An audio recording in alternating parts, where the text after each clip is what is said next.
Hello, welcome to Digital Maths. Clear? Hello students, after a long time we have started with chapter number 14 of class 9. Clear? We have not started yet. बहुत सारे दिन हो गए, बहुत दिन हो गए. So class 9, chapter number 14 statistics. We have here with the introduction part. इसी वीडियो के अंदर हम लोग exercise 14.1 जो छोटी सी exercise है, we will discuss that also.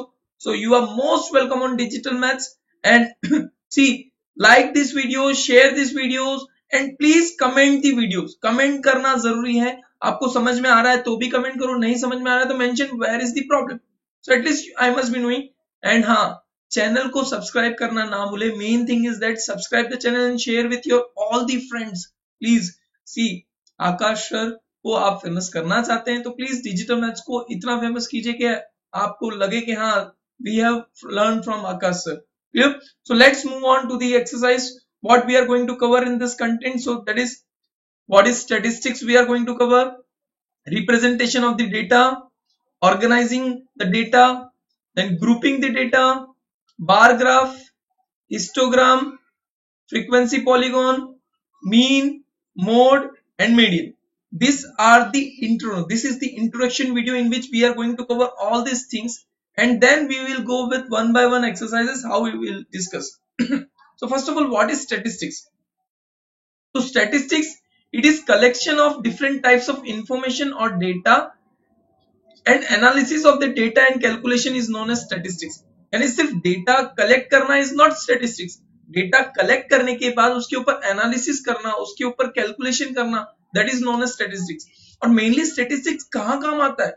See, whenever you are, suppose आप एक बहुत अच्छी कंपनी चला रहे हो जिसमें सपोज आपने एक छोटा सा प्रोडक्ट बनाया है, सपोज करते हैं पेन. ठीक है, अब आप इस पेन को मार्केट में बेचना चाहते हो या फिर पेन बनाने की सोच रहे हो. यू नहीं बोलेंगे डायरेक्ट पेन बना दिया तो फिर मतलब ही नहीं है. पेन बनाने की सोच रहे हो तो आप मार्केट में सर्वे करोगे किस रेंज का पेन चलता है. आपको पता होगा पहले के टाइम पे बहुत सारे लोग डिफरेंट डिफरेंट रेनोल्ड्स के पेन, ये वो पोल पॉइंट, पिन पॉइंट, अलग अलग पेन यूज करते थे. बट अभी जो देखोगे मार्केट के अंदर साइनो सिल्की जो सबसे सस्ती पेन और यूज एंड थ्रो वाली पेन सबसे ज्यादा यूज हो रही है. So depending on the requirement statistics data लिया जाता है, कैलकुलेट किया जाता है, उसके बेस पे एनालिसिस किया जाता है और फिर सब जगह स्प्रेड करते हैं कि हाँ, ये चीज इतने प्राइस में रखेंगे तो मार्केट में ये प्राइस, ये प्रोडक्ट हमारा चलेगा. So that is statistics. Examples, marks scored by various students, temperature of the whole day at various time, census. Census आपने सुना है? What is census?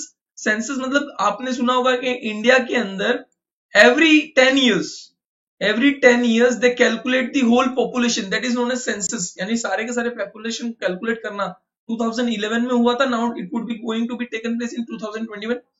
अब देखते हैं 21 में कब होता है, कितने स्कोर, क्योंकि उस टाइम पे अलग अलग प्राइस. अभी right now we say 125 crores of people are there in India. अब कितना ग्राफ ग्रो हुआ है we will be exactly knowing in 2021. Then runs scored in cricket match etc. are the examples of statistics. ये statistics के सारे different examples हैं. Then representation of data. अब statistics में अलग अलग तरीका है represent करने का. टेलीमार्किंग्स, जैसे boys 5, girls 7, तो टेलीमार्क्स मतलब 1 2 3 4 और 5 आता है तो स्लेट. जैसे 7 था तो 1 2 3 4 5 6 7 इस तरह से होता है. देन बार ग्राफ्स आपको आते ही होगा, ऑलवेज ऑब्वियसली बात है. Then histogram. देखो बार ग्राफ और हिस्टोग्राम में डिफरेंस क्या है? बार ग्राफ के बीच में गैप होता है और हिस्टोग्राम इज कंटिन्यूस, उनके बीच में कोई भी गैप नहीं होता, that is histogram. And then frequency polygon. Frequency polygon graph जो है सिर्फ स्ट्रेट लाइन से रिप्रेजेंट होता है कुछ इस तरह से, that is known as frequency polygon. So in this chapter we are going to understand और we are going to learn about tally marking, bar graph कैसे ड्रॉ करते हैं, हिस्टोग्राम कैसे ड्रॉ करते हैं और फ्रीक्वेंसी पॉलीगॉन ग्राफ कैसे ड्रॉ करते हैं. So we will go through that. Then organizing the data, tally marking. अब टेलीमार्किंग कैसे करते हैं? Organizing means to arrange the data properly. Example, suppose we have been given data of blood group for some people, A, AB, B, BA, ये सब आपको data दिया हुआ है. डेटाज में पढ़ नहीं रहा हूं, बट अब आप इसको टेलीमार्किंग करना है तो what you will do? Blood group. ठीक है, वेट एक सेकंड में प्रॉपर कर लूं. blood group, then tally marks total. Suppose blood group हमारा A है, B है, AB है एंड O है. So first of all A. सो 1 2 3 4 5 6 7. 7 तो मैंने टोटल 7 लिख दिया. टेली मार्क में रिप्रेजेंट करेंगे 1 2 3 4 5 6 7. Then B 1 2 3 only 3. So B हमारा 3 है. 1 2 3. AB 1 2 3 4 5 and 6. So AB, that is 1 2 3 4 5 and 6. So 6 and O. So 1 2 3 and 4. तो 1 2 3 4 is O. इस तरह से रिप्रेजेंट करते हैं. मैंने तो ऑलरेडी किया हुआ है, so I will show you how to represent this way. Clear? Proper tally graph बनना चाहिए, कैलकुलेशन मिस्टेक नहीं होनी चाहिए, कहीं पे भी गड़बड़ी नहीं होनी चाहिए. It should be neat and clean, properly understood. Clear? अब इसके बेस पे क्वेश्चन भी पूछा जाता है, जैसे what is the information given by the tally marks. So information given by the tally marks is the total number of person of particular blood group. भाई particular blood group के कितने नंबर ऑफ पर्सन्स हैं. So that is represent which blood group है is there between maximum person. तो सबसे ज्यादा person के बीच में, क्योंकि 7 पर्सन के बीच में, so that is blood group A. Which blood group is there between minimum person. तो मिनिमम पर्सन के बीच में blood group B. So this is what represents the tally marks. Then bar graph. Tally marks, अगर ये तो ग्रुपिंग था, ये normally individual था, अब ग्रुप कैसे करते हैं. सो ग्रुपिंग में suppose we have this numbers. अब इनको देखो, रेंज सबसे लोएस्ट हम लोग देखें तो इट इज 1. ठीक है, तो 0 से हम लोग ले सकते हैं, और हाईएस्ट देखें तो 39 आई थिंक. सो मैं इसको ग्रुपिंग करता हूं तो 0 to 10, 10 to 20, 20 to 30, 30 to 40.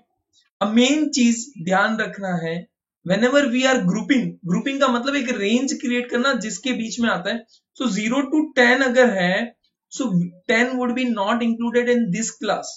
10 जो है नेक्स्ट क्लास में इंक्लूड होगा. 10 will not be included. आप 0 to 9 ले सकते हो, लेकिन 10 इस क्लास में इंक्लूड नहीं होगा. Then if it is here 10 to 20, तो 20 इसमें इंक्लूड. ठीक है, लिखते हैं हम लोग range 10 to 20, but 20 is not included here. 20 would be included in this class. Similarly 30 would be included in this class. ये चीज आपको ध्यान रखना है. ठीक है, सो नाउ 0 to 10. तो 0 to 10 में मतलब 0 हो सकता है, 1 2 3 अप टू 9 हो सकता है. So will check 1 2 3 4 5 6 and 7.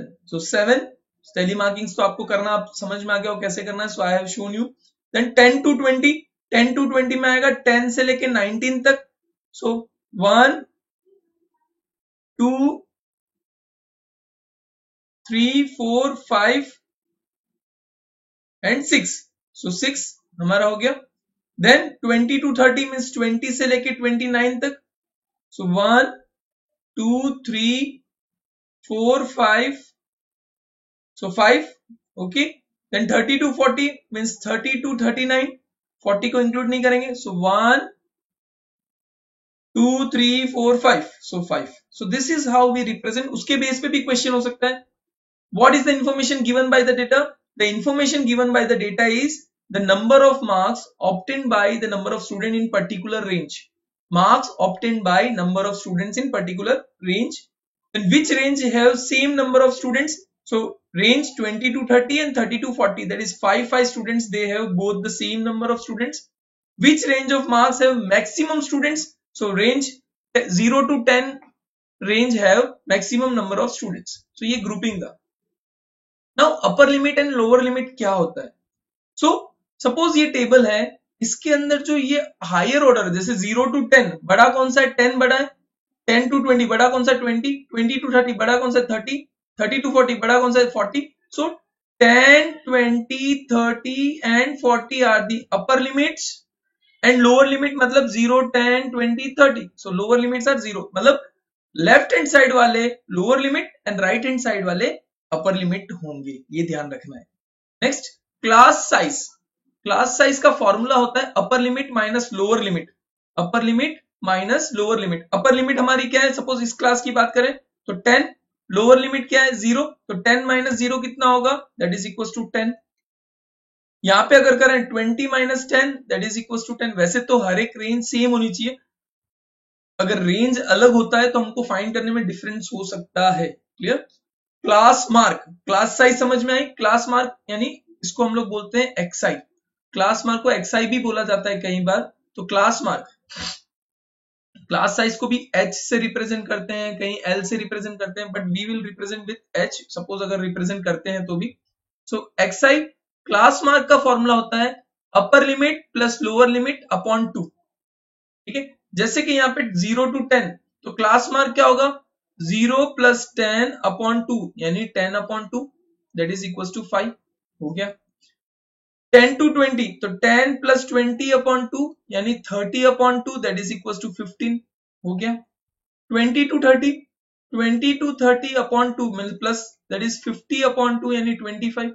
देखो एक बार अगर आपको पता है कि सबकी क्लास साइज सेम है, यहाँ पे क्लास साइज सबकी सेम है 10 10, क्योंकि 10 माइनस 0 10, 20 माइनस 10 10, 30 माइनस 20 10, 40 माइनस 30 10। तो बस आपको फर्स्ट वाला फाइंड करना है, उसमें 10 ऐड करो तो 15, 15 plus 10 25, 25 plus 10 35। This is class mark. समझ में आया? क्लास मार्क फॉर्मूला देखो नोट डाउन करते रहना, मैथ्स है, मैथ्स के अंदर नोट डाउन करना जरूरी। एंड कहीं पे भी डाउट है you can comment in the comment section, digital maths हमेशा आपके साथ है। And please as I said request करता हूं, आप अपने सर को फेमस बनाने के लिए सबके साथ शेयर कीजिए, ये वीडियोस को लाइक कीजिए, सब्सक्राइब जरूर कर लीजिए चैनल को, ताकि आपको और इंडिकेशंस मिलते रहे, कुछ नया सीखने को मिले हर बार। ठीक है। देन बार ग्राफ क्या होता है, कैसे रिप्रेजेंट करते हैं? जैसे कि number of students in 8th class, ये बार ग्राफ दिया हुआ है आपको। बार ग्राफ के बेस पे क्वेश्चंस भी आते हैं, जैसे क्वेश्चंस हैं what is the information given by the bar graph. तो बार ग्राफ क्या रिप्रेजेंट करता है, number of students in 8th class in different years, ये रिप्रेजेंटेशन हो गया। In which year is the increase in the number of student maximum, सबसे ज्यादा increase कौन से ईयर में हुए? तो देखो यहां से 100 था, यहाँ पे 200, तो 100 का डिफरेंस हुआ। 200 और 250 तो 50 का डिफरेंस हुआ। फिर 250 टू 300 तो 50 का डिफरेंस। 300 टू तो सबसे ज्यादा जो इंक्रीज हुआ है दैट इज 2004 एंड 2005 के अंदर सबसे ज्यादा 100 स्टूडेंट्स का इंक्रीज दैट इज सबसे ज्यादा हुआ है 2004 एंड 5 में। In which year is the number of student maximum, सबसे ज्यादा स्टूडेंट कौन से ईयर में? तो 2007 एंड 2008 डायरेक्टली दिख रहा है, सबसे बड़ी लाइन देख लो हो जाएगा। क्लियर है ना भाई, बड़ी लाइन देखेंगे तो पता ही चल जाएगा। देन हिस्टोग्राफ, जैसे हमने अभी देखा था बार ग्राफ में स्पेस होती थी, हिस्टोग्राफ में कोई स्पेस नहीं होती, इट इज कंटिन्यूस, यानी आपकी जो भी डेटा है देखो कंटिन्यूस होना चाहिए। अगर जैसे यहाँ पे रेंज तो कंटिन्यूस है भाई, 0 to 10, 10 to 20, 20 to 30, 30 to 40। अगर कंटिन्यूस नहीं हो, जैसे यहाँ पे दिया होता 1 to suppose 10, 11 to 20, 21 to 30, 31 to 40, ऐसा कुछ दिया होता, तो आपको कंटिन्यूस बनाने के लिए क्या करना पड़ता है, 1 में से जो लोअर लिमिट है उसमें से 0.5 माइनस करो और इसके अंदर 0.5 ऐड करो। तो ये हो जाता 0.5 टू 10.5, ये हो जाता 10.5 टू 20.5, 20.5 टू 30.5, कंटिन्यूस हो गई 30.5 टू 40.5। सो अगर कंटिन्यूस नहीं है तो कंटिन्यूस बनानी पड़ती है, लेकिन उनकी क्लास साइज सेम होनी चाहिए। हाँ, क्लास साइज डिफरेंट है तो उसमें कैसे करते हैं वो मैं आपको एक्सरसाइज 14.3 में जरूर बताऊंगा। क्लास साइज अगर अलग है तो क्या करना चाहिए, बाकी यहां तक तो ये क्लियर है। Is it clear? समझ में आ रहा है? सो इसका हिस्टोग्राम ये बनेगा, यहाँ पे होगा वाई एक्सिस आपका, ठीक है, एक्सिस बनाना मत भूलना, लेकिन ये वाई एक्सिस नहीं दिखा तो 0 to 10 5, 10 to 27, 20 to 38 and 30 to 46। So this is the histogram. ठीक है, ये हिस्टोग्राम शो करता है जहां पे आपको एक्स एक्सिस वाई एक्सिस सब कुछ मेंशन करना है। ये तो मैंने जस्ट बताने के लिए मेंशन नहीं किया है। बाकी 0 10 20 30 एंड 40, दिस इज 5 6 7 8, यहाँ पे 4 3 2 1 0 इस तरह से पूरा मेंशन करना पड़ेगा। क्लियर? देन फ्रीक्वेंसी पॉलीगॉन में क्या होता है, फ्रीक्वेंसी पॉलीगॉन के अंदर आपको क्लास मार्क फाइंड करनी पड़ती है। जैसे ये मार्क्स है ना, तो इसकी क्लास मार्क कैसे फाइंड करते हैं, अपर limit plus lower limit equal upon 2। Class mark की फॉर्मूला अभी मैंने बताया था। सो 0 प्लस 10 अपॉन 2 दैट इज 10/2 यानी 5। वैसे ही 15 25 एंड 35। और आप क्या करते हो, एक्स एक्सिस, अब इसको प्लॉट करना है तो एक्स एक्सिस बनाओ, वाई एक्सिस बनाओ। ठीक है, एक्स एक्सिस वाई एक्सिस, हम लोग क्या करें 0, 5, 10, 15, 20, 20। रुको मैं वापस प्रॉपर से बनाता हूँ ताकि सारा का सारा आ जाए, इसके अंदर आना जरूरी है ना मेन चीज। थोड़ा सा मैं रफली बना रहा हूँ but you make it proper. 0, 5, 10, 15, 20, 25, 30 and 35। और यहाँ पे मैं स्टार्ट करता हूँ 2, 4, 6, 8 एंड 10। सो 5 पे कितना है, 5 पे 5, तो 5 यहाँ पे सेंटर में आएगा इसके। सो ये 5 पे 5, फिर 15 पे 7, 15 पे 7, 25 पे 8, 25 पे 8, 35 पे 6, 35 पे 6। So your frequency polygon graph would be like this. ये आपका फ्रीक्वेंसी पॉलीगॉन ग्राफ हो गया। इस तरह से कुछ फ्रीक्वेंसी पॉलीगॉन ग्राफ बनेगा और आपको प्रॉपर बनाएगा। ठीक है, समझ में आया? जैग्ड लाइन क्या होती है, ये चीज खास ध्यान रखना। जैग्ड लाइन क्या होती है? जैग्ड लाइन के अंदर मतलब अगर आपको कोई रेंज नहीं दी हुई है, जैसे कि previous range data is not there, we have to use jagged line. Jagged line मतलब ये देखो, ये क्रॉस दिख रहा है। अब जैसे मेरे को पास 0 से 20 की कोई रेंज नहीं थी, 20 के बाद सारी रेंज है, बट 0 to 20 नहीं है, तो मैं शो करता हूँ इसको डायरेक्टली इस तरह से कुछ शो कर दो। ठीक है, ताकि jagged lines or broken line has been used along the horizontal line to indicate that we are not showing the numbers between 0 to 20।